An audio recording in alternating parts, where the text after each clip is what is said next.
Vamos falar um pouquinho sobre inovação?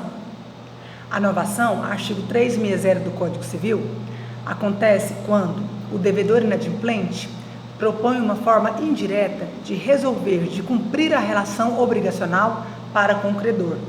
Consequentemente, o acipens, o credor, deve consentir nessa proposta. Novatio in obligatio. O objetivo primordial, principal, extinguir a obrigação já existente e, com base nessa extinção, acontecer o surgimento de uma nova obrigação. Exemplo: credor empresta R$2.000 ao devedor.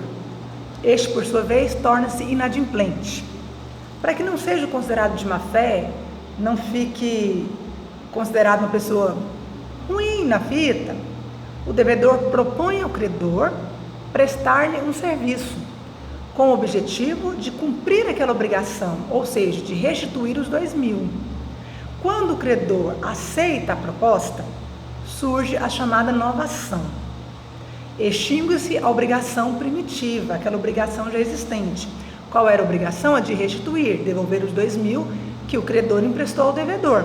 Então, extingue-se essa obrigação e surge uma outra. Exemplo: ao invés de restituir os R$2.000, o devedor propõe prestar um serviço nesse valor ao credor. Então, extingue-se a obrigação de dar, que era original ou primitiva, e nasce a obrigação de fazer. A novação pode acontecer quando o devedor propõe uma outra forma para cumprir a relação obrigacional, ou quando uma terceira pessoa substitui o devedor e cumpre a relação obrigacional, trocando uma obrigação, a obrigação primitiva, por uma outra. Exemplificando: quando o devedor está inadimplente e um amigo muito próximo do devedor procura o credor e propõe prestar um serviço ao invés de cumprir a obrigação de dar, a obrigação de restituir, que seria a obrigação primitiva. Nesse exemplo, A emprestou R$2.000 ao B, o B ficou inadimplente, o C, muito amigo do B, procura o credor, o A, e propõe prestar um serviço, propõe uma novação. O credor aceita, essa novação surge, nasce, mas vai ser cumprida por uma terceira pessoa. É a chamada novação subjetiva passiva. Novação significa troca de obrigação. Subjetiva envolve sujeitos e passiva, pessoa que está no polo passivo da relação obrigacional, ou seja, o devedor.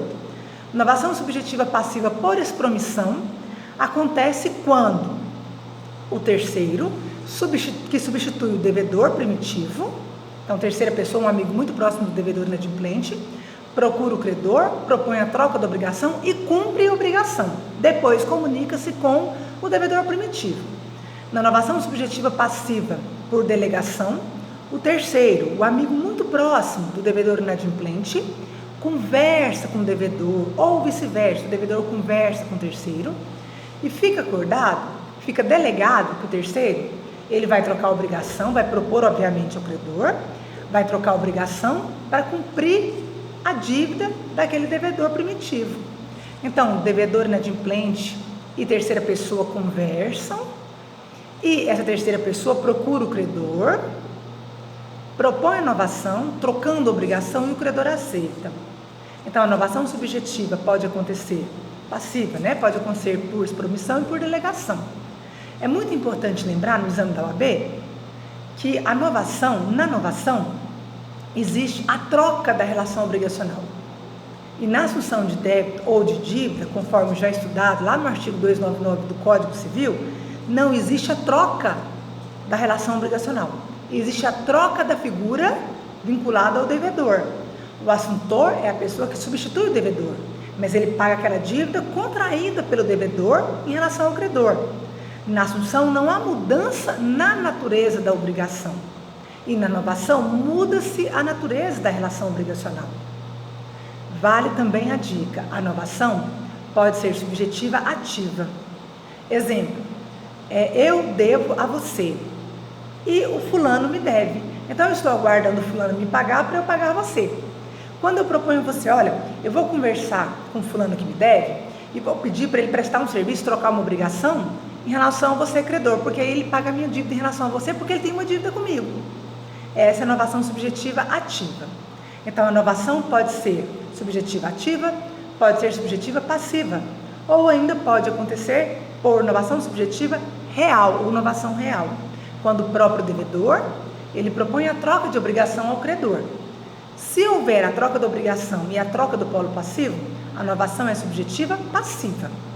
Se houver a troca da obrigação e a troca do polo em relação à questão do credor, nós temos a novação subjetiva ativa. Fica a dica para o exame da OAB.